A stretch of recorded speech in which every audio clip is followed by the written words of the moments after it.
Hace 7 años, la mujer con la que estaba a punto de casarme me dejó por mi hermano rico. Hoy, en el funeral de nuestro padre, mi hermano entró pavoneándose con ella, irradiando prepotencia. Ella se acercó lo suficiente como para que yo pudiera oler su perfume caro y susurró: entonces, supongo que gané, ¿verdad? Sigues siendo pobre. La miré fijamente a los ojos y dije con calma: sí, bueno, conoce a mi esposa. Ella se quedó helada, porque junto a mí estaba alguien que nunca esperó ver. Alguien que destrozaría todo lo que ella creía saber sobre ganar y perder. Mi nombre es Mateo. Tengo 35 años y, durante los últimos 7 años, he estado reconstruyendo una vida que fue destrozada por las dos personas en las que más confiaba. Lo que voy a contarte no es solo una historia de traición. Se trata de descubrir que, a veces, lo peor que te pasa se convierte en lo mejor que te pudo haber pasado. Pero antes de entrar en cómo se desarrolló todo en aquel funeral, antes de hablarte de la mujer que estaba a mi lado y que hizo que mi ex prometida se pusiera pálida, necesito llevarte atrás. Tenía 28 años y trabajaba como profesor de historia en un instituto de Madrid. Ganaba unos 38.000 euros al año y pensaba que tenía toda mi vida resuelta. Ella se llamaba Lucía. Tenía 26 años cuando nos conocimos. Trabajaba como higienista dental en la clínica donde yo iba para mi revisión anual. Tenía un cabello castaño rojizo que brillaba con la luz, ojos verdes que parecían ver a través de ti y una sonrisa que te hacía olvidar cualquier preocupación. Empezamos a salir después de que reuní el valor para invitarla a salir tras mi tercera cita ese año. Nunca antes había necesitado tanto trabajo dental, pero seguía buscando excusas para volver. Nuestra relación era cómoda. Esa es la palabra que usaría. Cómoda. Cenábamos en cadenas de restaurantes tipo Vips, veíamos Netflix los viernes por la noche y hablábamos de comprar un piso algún día, cuando hubiéramos ahorrado lo suficiente para la entrada. A Lucía le gustaba la idea de la estabilidad. Había crecido en una familia con dificultades económicas y me confesó en nuestra cuarta cita que nunca quería volver a vivir así. Le pedí matrimonio después de 2 años, durante una acampada en los picos de Europa. Nada ostentoso. Solo nosotros dos, una fogata y un anillo para el que estuve ahorrando 6 meses. Me costó 2.500 euros, una fortuna con mi sueldo de profesor. Lloró cuando dijo que sí, y recuerdo haber pensado que era el hombre más afortunado del mundo. Mi hermano Alejandro tenía 32 años en ese momento, 4 años mayor que yo y tan diferente a mí como se pueda imaginar. Mientras yo elegí la educación y el propósito sobre el beneficio, Alejandro eligió el dinero por encima de todo. Había fundado una consultoría tecnológica nada más terminar la carrera y, para cuando cumplió los 30, ya facturaba cifras de 7 dígitos anuales. Alejandro vivía en un ático en el centro de Madrid, cerca de la calle Serrano, con ventanales del suelo al techo y vistas a la ciudad. Conducía un Mercedes clase S negro y vestía trajes que costaban más que mi alquiler mensual. Pero así era mi hermano. Nunca estaba satisfecho. Cada logro era solo un peldaño para el siguiente. Cada éxito se medía solo por cuanto más grande podría ser el próximo. Habíamos crecido en la misma casa, compartíamos los mismos padres, pero en algún momento Alejandro decidió que ganar era lo único que importaba. Y ganar, para él, significaba tener más que todos los demás, especialmente más que yo. Nuestro padre, Ricardo, siempre fue más duro conmigo que con Alejandro. Papá era un empresario hecho a sí mismo que había levantado una cadena de ferreterías desde la nada. Nunca entendió por qué elegí la enseñanza en lugar de los negocios. Estás desperdiciando tu potencial, me decía en las cenas de Navidad. Alejandro lo entiende. Entiende que el dinero es la forma de llevar la cuenta en la vida. Alejandro se sentaba allí con una sonrisa burlona, absorbiendo la aprobación de papá como una planta bajo la luz del sol. Y yo me sentaba allí bebiendo mi caña, recordándome que había elegido una vida con propósito, que estaba marcando una diferencia en la vida de los chavales, que el dinero no lo era todo. Pero a veces, tarde por la noche, me preguntaba si mi padre tenía razón, si me había equivocado de camino. La cena de compromiso fue donde todo empezó a desmoronarse, aunque no lo vi en ese momento. Lucía y llevábamos 3 meses comprometidos y planeamos una pequeña cena familiar en un restaurante italiano del barrio de las Letras. Alejandro llegó 20 minutos tarde, haciendo una entrada triunfal y adueñándose de la conversación de inmediato. Habló de su último acuerdo comercial, una fusión que le iba a reportar un pago sustancioso. Pidió el vino más caro de la carta sin preguntar a nadie más. Y mantuvo toda su atención en Lucía, haciéndole preguntas sobre su trabajo, su familia y sus sueños. En ese momento, pensé que solo estaba siendo amable con su futura cuñada. Lucía parecía encantada con la atención. Mi madre, Carmen, me apartó cuando fui al baño. Mateo, hijo, dijo con voz cautelosa, quizá deberías vigilar cuánto habla Alejandro con Lucía. Ya sabes cómo es tu hermano. Me reí. Mamá, solo estás siendo simpático. No pasa nada. Pero las madres saben cosas. Ven patrones que nosotros, por estar demasiado cerca, no notamos. Durante los meses siguientes, empecé a notar pequeños detalles. Lucía mencionaba a Alejandro en las conversaciones más de lo necesario. Alejandro me ha dicho que deberíamos probar este restaurante. Alejandro dice que el mercado inmobiliario va a colapsar pronto, quizá deberíamos esperar para comprar el piso. Alejandro cree que debería estudiar gestión de clínicas dentales, dice que soy demasiado lista para estar limpiando dientes toda la vida. Me convencí de que era algo inocente. Alejandro tenía éxito, mundo, era alguien cuya opinión pesaba. Por supuesto que Lucía valoraría sus consejos. Pero luego llegaron los mensajes de texto. Yo no era el tipo de hombre que revisaba el móvil de su prometida. Nunca lo fui. Nunca pensé que tendría que serlo. Pero una noche, ella se dejó el móvil en la mesa del salón mientras se duchaba y apareció una notificación. Un mensaje de Alejandro. No puedo esperar a verte otra vez. Lo de anoche fue increíble. Se me cayó el alma a los pies. Me dije a mí mismo que no podía significar lo que parecía. Tenía que haber una explicación. Tal vez se habían cruzado en algún sitio. Tal vez era sobre una sorpresa que estaban planeando para mí. Abrí el hilo de mensajes y mi mundo se acabó. Meses de mensajes, flirteos, planificación de encuentros secretos, contenido explícito que no voy a repetir aquí. Llevaban acostándose al menos 5 meses.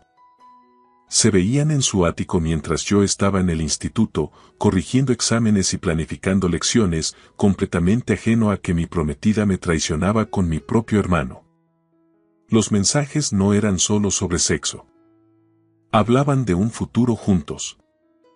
Alejandro le decía a Lucía que se merecía algo mejor que un profesor pelado que nunca llegaría a nada. Lucía le decía a Alejandro que había cometido un error al decirme que sí. Que se había conformado con la seguridad en lugar de aspirar al éxito. Un mensaje de Alejandro se me quedó grabado. Mateo siempre ha sido la decepción de la familia. Papá lo sabe. Yo lo sé. Y en el fondo, tú también lo sabes. Te mereces a alguien que pueda darte la vida que quieres, no a alguien que te mantenga atrapada en la mediocridad para siempre. Cuando Lucía salió de la ducha, envuelta en mi toalla, sonriendo como si nada pasara, yo estaba sentado en el sofá con su móvil en la mano. Mateo, ¿qué haces con? Empezó ella. ¿Desde cuándo? Pregunté, con la voz sorprendentemente firme. No sé de qué. No me mientas. Ahora no. ¿Desde cuándo te acuestas con mi hermano? Se quedó allí parada un buen rato, con el agua goteando de su pelo sobre la alfombra. Entonces, algo en su cara cambió. La culpa desapareció, reemplazada por algo más duro. Desafío, tal vez, o el alivio de que el secreto finalmente hubiera salido a la luz. 5 meses, dijo. Desde la fiesta de cumpleaños de tu padre. Ese fue el día en que me tocó ser el conductor designado, cuidando de papá, que había bebido de más, asegurándome de que todos llegaran a casa sanos y salvos. Mientras yo era el hijo responsable, Alejandro había dado su paso. ¿Por qué? Pregunté, aunque ya sabía la respuesta. Lucía se sentó frente a mí, sin molestarse ya en ocultar nada. Porque Alejandro puede darme la vida que quiero. Mateo, estoy harta de hacer presupuestos para todo. Harta de elegir entre comprar ropa nueva o ahorrar para el piso. Harta de planear una boda que no podemos pagar. Alejandro me lleva a restaurantes donde la cuenta es más que tu sueldo semanal. Me compró una pulsera el mes pasado que costó más que tu coche. Pensé que me querías. Te quería, en cierto modo, dijo ella, y por un momento vi algo parecido a la tristeza en sus ojos. Eres bueno. Eres estable. Eres seguro. Pero lo seguro ya no es suficiente, Mateo. Quiero más. Y Alejandro puede dármelo. Es mi hermano, y es mejor hombre de lo que tú serás nunca. Las palabras salieron frías, objetivas. Siento si eso duele, pero es la verdad. Tú elegiste ser un profesor que no gana nada mientras Alejandro construía un imperio. Elegiste la mediocridad mientras él elegía el éxito, y yo le elijo a él. Entró en mi habitación, se vistió y recogió las pocas cosas que tenía en mi piso. El anillo de compromiso por el que ahorré 6 meses se quedó en la mesa del salón, donde ella lo puso. Ni siquiera miró atrás cuando salió por la puerta. Me quedé allí sentado, mirando ese anillo, y me di cuenta de que lo había perdido todo. Mi prometida, mi hermano, mi fe en la familia, todo en 20 minutos. Al día siguiente llamé a Alejandro. Respondió al tercer tono, con esa voz de satisfacción engreída que me perseguiría durante años. Me imaginaba que llamarías, dijo. ¿Cómo has podido hacer esto? ¿Cómo no iba a hacerlo? Respondió. Lucía es una mujer increíble, Mateo. Inteligente, guapa, ambiciosa. Se merece a alguien que esté a su altura. Alguien que no se conforme con ser un niñero glorificado cobrando un sueldo de miseria. Estaba prometida contigo y ahora está conmigo. Así funciona el mundo, hermanito. Los fuertes toman lo que quieren. Los débiles se quejan de la justicia. Somos familia, Alejandro. Él se rió. Se rió de verdad. La familia es solo un accidente de nacimiento, Mateo. No significa nada. Lucía me eligió porque soy la mejor opción. Quizá esto te enseñe que tus elecciones tienen consecuencias. Quise conducir hasta su ático y hundirle el puño en la cara, pero no lo hice. Simplemente colgué y me quedé allí sentado, sintiéndome como si alguien me hubiera vaciado por dentro con una cuchara. Lo peor llegó 2 semanas después, cuando Alejandro y Lucía lo hicieron oficial en redes sociales. Subieron fotos en restaurantes de lujo, en galas benéficas y en un viaje a los viñedos de La Rioja. Lucía lucía ropa de marca y joyas que yo nunca habría podido pagar. Cada publicación era como una puñalada en el pecho. Mi madre me llamó llorando. Mateo, lo siento mucho. Debí decirte algo antes. Vi cómo Alejandro la miraba, pero esperaba que él no fuera capaz de llegar tan lejos. Mi padre también llamó, pero su mensaje fue distinto. Tienes que pasar página, hijo. Lucía tomó su decisión. Alejandro tomó la suya. Pelearte por esto no cambiará nada, acéptalo y céntrate en tu propia vida. Ni una disculpa, ni un reconocimiento de que lo que hizo Alejandro estaba mal, solo decepción porque yo no sabía gestionarlo mejor. Fue entonces cuando me di cuenta de que estaba verdaderamente solo. Los siguientes 6 meses fueron los más oscuros de mi vida. Perdí 7 kilos porque no podía comer y apenas dormía un par de horas seguidas. Iba a trabajar con una cara de muerto, moviéndome por inercia en el instituto mientras me sentía vacío por dentro. Mis alumnos lo notaron. Uno de ellos, un chico llamado Hugo, que siempre se sentaba al fondo, se quedó después de clase un día. «Señor Mateo, ¿está bien? Parece muy triste». Intenté restarle importancia, pero Hugo insistió. «Mi madre dice que cuando pasas por algo difícil, tienes que seguir adelante de todos modos, incluso cuando no quieres. Dice que así es como se ve la valentía». La madre de Hugo era madre soltera y trabajaba en 2 empleos. La había conocido en las reuniones de padres y profesores, había visto el agotamiento en sus ojos, pero también su determinación. Y aquí estaba su hijo, intentando animar a su profesor que se estaba desmoronando. Esa conversación se me quedó grabada. La madre de Hugo no tenía el lujo de rendirse. Yo tampoco. Empecé a ir a terapia con una psicóloga llamada Dra. Elena Morán. Era cara y afectaba a mi ajustado presupuesto, pero valía cada céntimo. Ella me ayudó a entender que lo que hicieron Alejandro y Lucía no definía mi valor como persona, sino el carácter de ellos. «Tú elegiste una carrera basada en valores», me dijo. «Ellos se eligieron basándose en la codicia y el estatus. ¿Quién crees que será más feliz a largo plazo?» «Parecen muy felices en sus fotos», respondí con amargura. «Las redes sociales son solo una vitrina de momentos destacados, Mateo. Nadie publica las peleas, las dudas o el momento en que se dan cuenta de que construyeron su relación sobre una traición. Dales tiempo». Empecé a correr. No porque quisiera, sino porque necesitaba sacar la rabia que me quemaba por dentro. 8 kilómetros al día, luego 10, luego 15. El dolor físico era más fácil de manejar que el emocional. Y poco a poco, empecé a sentirme yo mismo otra vez. Pero también tomé una decisión.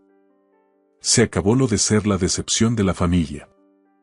Se acabó lo de ser el tipo al que todos subestimaban. Iba a construir algo. Iba a demostrar que mi padre y Alejandro estaban equivocados sobre mí. Solo que aún no sabía qué. La respuesta llegó de un lugar inesperado. Un compañero, el profesor de informática, Gregorio, mencionó que estaba desarrollando una aplicación educativa en sus ratos libres para ayudar a los alumnos a aprender historia mediante líneas de tiempo interactivas y juegos. «El problema», dijo Gregorio mientras comíamos en la cantina, «es que sé programar el software, pero no sé lo suficiente sobre el currículo de historia para que sea realmente útil. Cada vez que escribo contenido, parece un artículo aburrido de la Wikipedia. ¿Quieres que te eche una mano?». Le ofrecí. Esa charla casual se convirtió en una sociedad. Gregorio y yo pasamos nuestras tardes y fines de semana creando Ruta Histórica, una app que hacía que aprender fuera adictivo para chavales criados con móviles. Invertimos todo lo que teníamos. Dinero, tiempo y esfuerzo. 6 meses después del lanzamiento, teníamos 10.000 descargas. Un año después, 100.000. Los distritos escolares empezaron a contactarnos para comprar licencias para todo el sistema educativo. 2 años después de aquella comida, vendimos Ruta Histórica a una de las mayores editoriales educativas de Europa por 8 millones de euros. Tras impuestos, gastos legales y repartir con Gregorio, me quedé con 3,2 millones de euros netos. Tenía 31 años y, de repente, era rico más allá de lo que jamás imaginé. Pero esto es lo que Alejandro y Lucía nunca entenderían. El dinero no cambió quién era yo. Seguí dando clases un año más porque me encantaba. Me compré una casa modesta, no un ático. Conducía un coche fiable, no un símbolo de estatus, y usé una gran parte de ese dinero para crear un fondo de becas para alumnos de familias con pocos recursos que quisieran ser profesores. No hice alarde de mi riqueza, No publiqué nada en redes y no le envié a Alejandro ningún mensaje para restregárselo.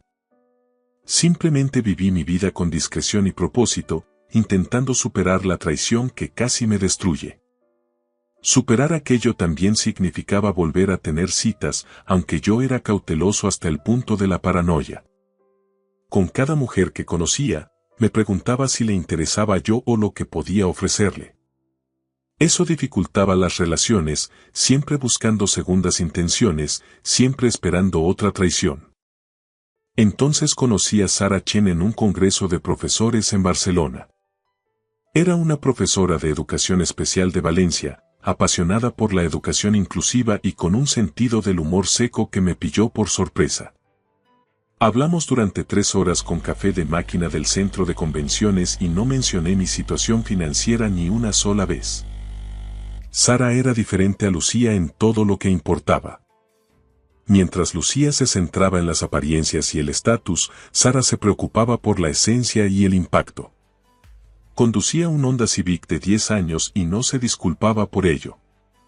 Vestía vaqueros y calzado cómodo en lugar de marcas de diseñador.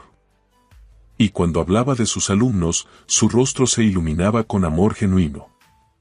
Salimos a distancia durante 8 meses antes de que le pidiera que se mudara a Madrid. Antes de hacerlo, le conté todo sobre mi pasado. Sobre Lucía y Alejandro, y sobre el dinero de la venta de Ruta Histórica. Necesitaba saber si el dinero cambiaría las cosas. Sara escuchó todo, me miró y dijo: Mateo, no me importa tu dinero. Me importa que lo hayas usado para ayudar a estudiantes a ser profesores. Eso me dice quién eres. El resto son solo números en una cuenta bancaria. Nos casamos un año después. Fue una ceremonia pequeña, solo con amigos cercanos y mi madre. No invité ni a mi padre ni a Alejandro, ya no formaban parte de mi vida y yo estaba bien con eso. Durante los siguientes 3 años, Sara y yo construimos una vida juntos. Viajamos en vacaciones de verano, organizábamos noches de juegos con otros profesores y hablábamos de formar una familia. Yo era feliz, genuinamente feliz, de una forma que nunca lo fui con Lucía. Entonces murió mi padre. La llamada de mi madre llegó un martes por la mañana. Mateo, es tu padre. Ha tenido un infarto masivo. Se ha ido. Sentí algo, pero no fue pena. Fue más como cerrar un libro que nunca disfruté leyendo. Mi padre y yo no habíamos hablado en 6 años, desde que le dije que no iría a la boda de Alejandro y Lucía. Él me llamó desagradecido y dijo que guardaba rencor por algo que había salido bien para todos.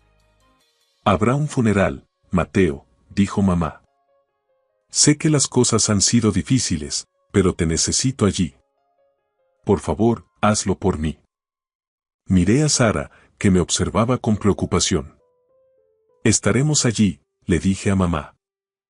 El funeral fue en la iglesia de San Miguel, la misma donde mi padre había ido a misa cada domingo durante 40 años.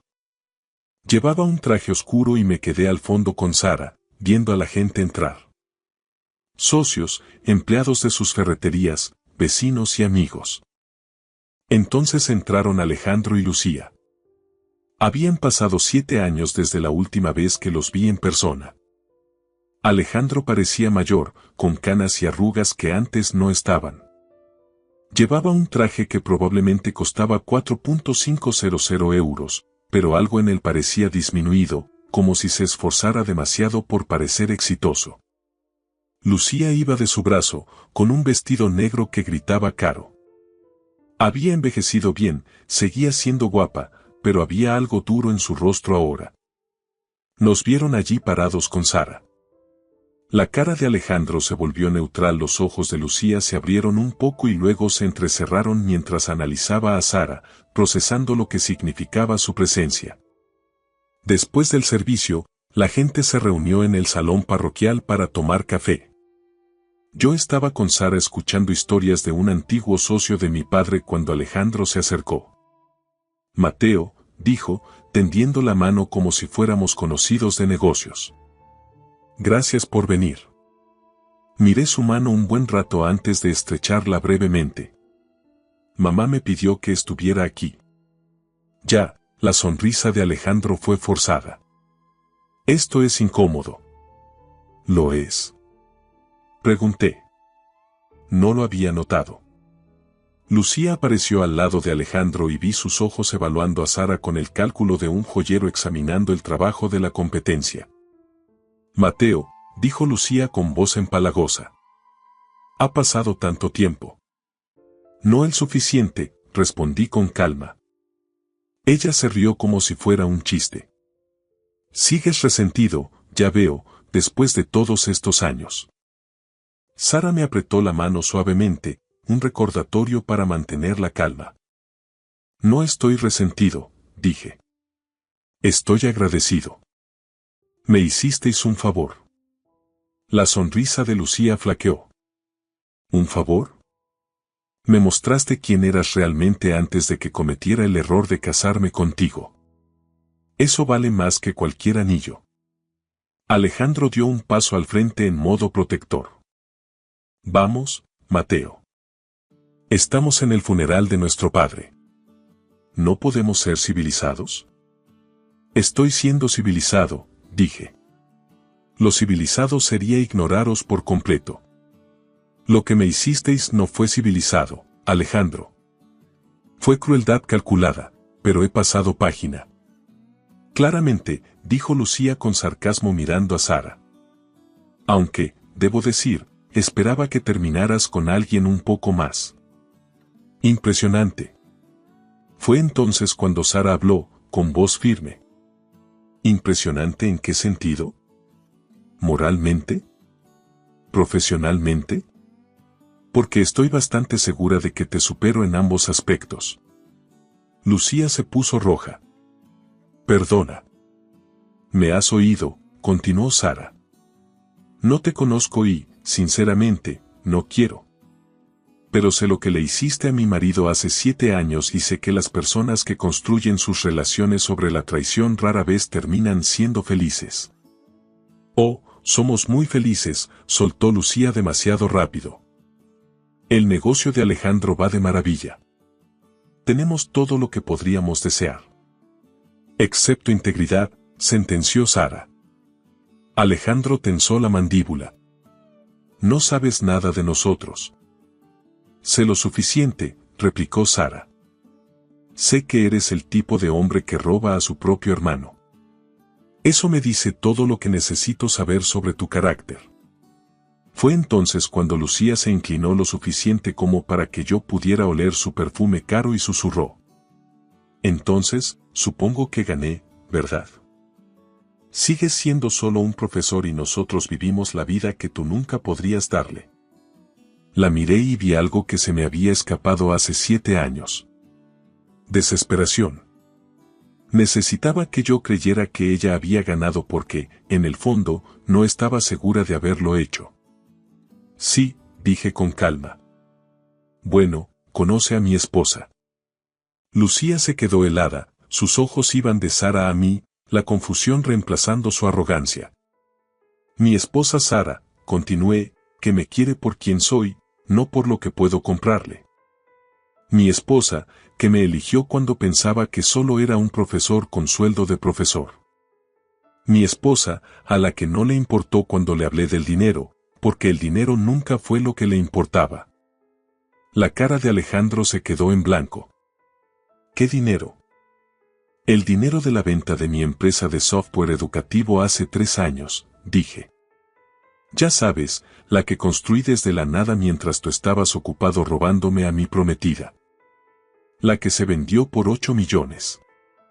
Lucía palideció por completo. ¿Mientes? Ah, sí.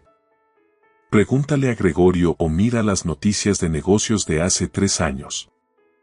Ruta histórica vendida a una gran editorial. Fue noticia en el sector. Alejandro me miraba como si no me hubiera visto nunca. Vendiste una empresa por 8 millones y no se lo dijiste a nadie. Se lo dije a la gente que importaba, dije apretando la mano de Sara. A la gente de mi vida real. Vosotros dejasteis de ser parte de mi vida el día que me traicionasteis. Lucía parecía haber recibido una bofetada. Pero sigues dando clases. Conduces un Honda. Porque son mis decisiones, dije. Enseño porque me encanta. Conduzco un coche fiable porque no necesito demostrar nada a nadie. Y soy más feliz de lo que jamás he sido. Mientes, repitió Lucía, pero su voz temblaba. Esto es solo un intento patético de sentirte mejor. Sara sacó su móvil, hizo una búsqueda rápida y le mostró el artículo. Mateo y Gregorio, los profesores que crearon Ruta Histórica, venden la app por una suma millonaria. El artículo estimaba el precio entre 8 y 10 millones. La mano de Lucía temblaba al devolver el teléfono. Miró a Alejandro y vi cómo años de dudas cristalizaban en una terrible certeza. ¿Cuánto ganas tú ahora? Le pregunté a Alejandro con tono conversacional. ¿Sigues facturando 7 cifras o el mercado se ha vuelto más difícil? El silencio de Alejandro fue respuesta suficiente. Eso pensaba, dije. Verás, lo malo de montar un negocio de consultoría es que solo vales lo que vale tu último contrato. El sector tecnológico ha sido brutal estos últimos años, ¿verdad? Nos va bien, dijo Alejandro, pero su voz carecía de convicción. Ah, sí. Pregunté. Porque desde donde yo estoy, parece que has estado trabajando mucho más duro por mucho menos dinero. Qué curioso cómo funciona la vida. Lucía miraba ahora a Alejandro con una expresión que yo recordaba bien. Cálculo, reevaluación, la duda de si había elegido bien. La diferencia entre tú y yo, Alejandro, continué, es que yo construí algo que importaba, algo que ayuda a los niños a aprender, algo que nos sobrevivirá a ambos. ¿Tú qué has construido aparte de una reputación por traicionar a tu familia? Esto es ridículo, dijo Alejandro, pero ya se estaba dando la vuelta. Lucía, vámonos. Pero Lucía no se movía. Miraba a Sara, observando su vestido sencillo, su falta de joyas ostentosas y su evidente serenidad. ¿De verdad no te importa el dinero? Le preguntó Lucía a Sara. Ni lo más mínimo, respondió Sara.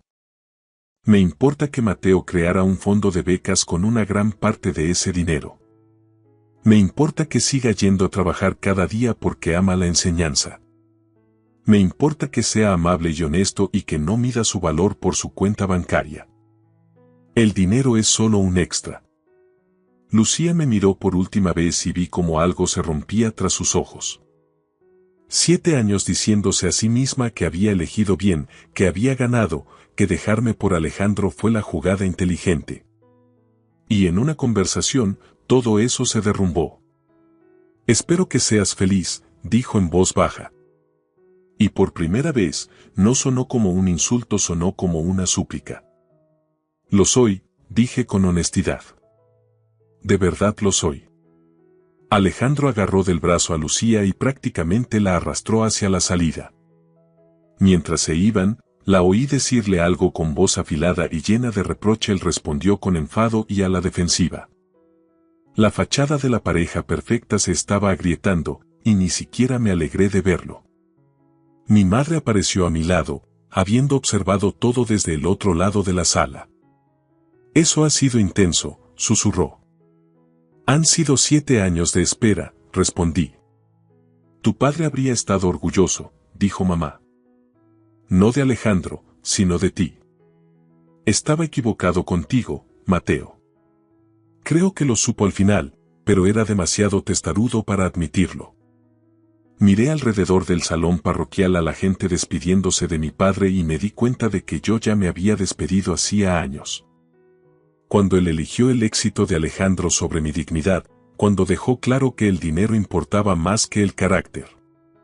¿Estás listo para ir a casa?, preguntó Sara. Más que listo. Mientras caminábamos hacia el coche, pensé en todo lo ocurrido. Hace 7 años, perder a Lucía me pareció el fin del mundo. Ahora comprendía que había sido el principio de algo mejor.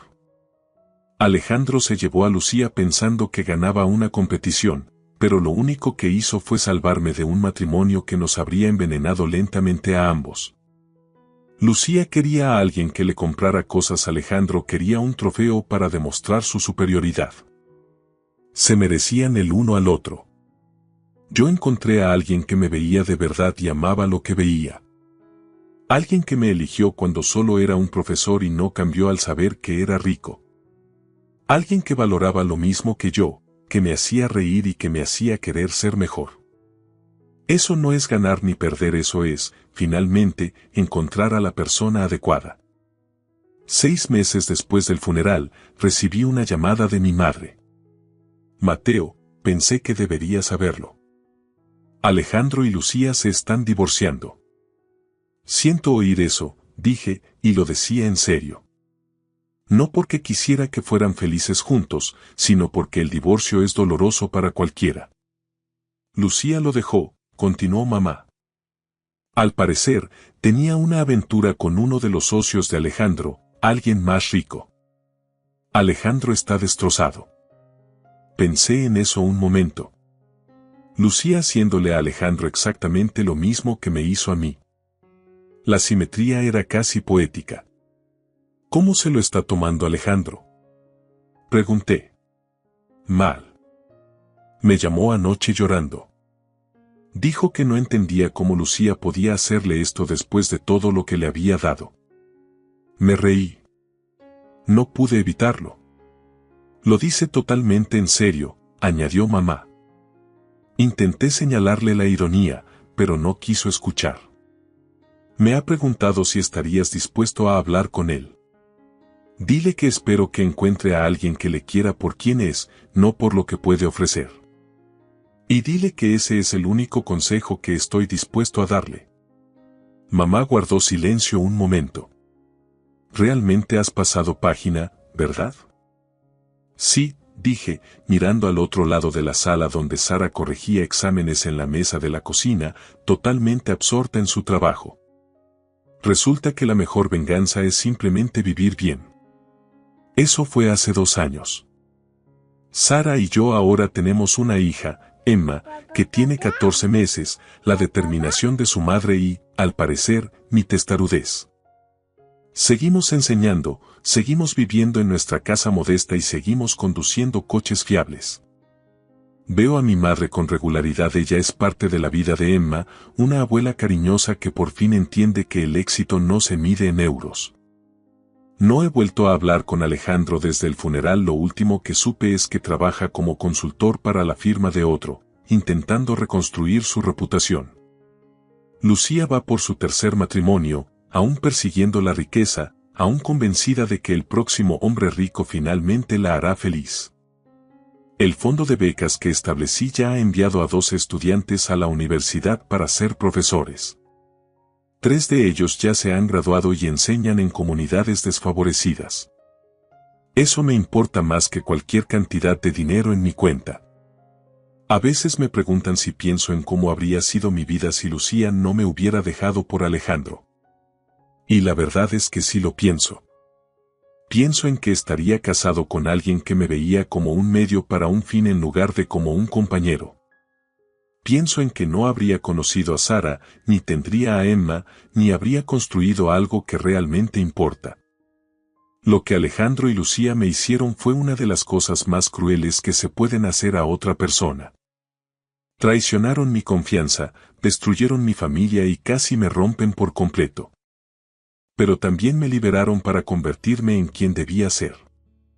Aquel día en el funeral, cuando Lucía preguntó si ella había ganado, hacía la pregunta equivocada. Esto nunca fue una competición.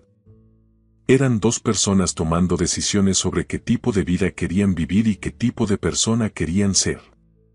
Yo elegí la integridad sobre la apariencia, el propósito sobre el beneficio y el amor real sobre el estatus conveniente. Y 7 años después, allí en aquel salón con Sara a mi lado, vi a Lucía darse cuenta de que había elegido mal. Eso no es venganza, es solo el karma presentándose finalmente a cobrar lo que se le debe.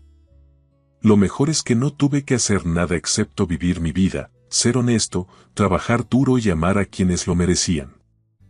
Todo lo demás se cuidó solo. Así que sí, Lucía, supongo que podrías decir que ganaste. Te llevaste a Alejandro, su dinero y el estilo de vida que querías por un tiempo. Pero yo me llevé a Sara. Me llevé a Emma. Me llevé la paz.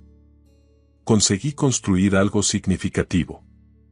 Y puedo dormir por la noche sabiendo que cada cosa en mi vida me la he ganado honestamente, la he elegido deliberadamente y está construida sobre una base que no se desmoronará en cuanto aparezca alguien más rico. Dime tú quién ha ganado. Gracias por escuchar mi historia hasta el final. Si resonó contigo, dale like, escribe en los comentarios qué fue lo que más te tocó y no olvides decir de dónde eres. Suscríbete al canal, vienen muchas más historias.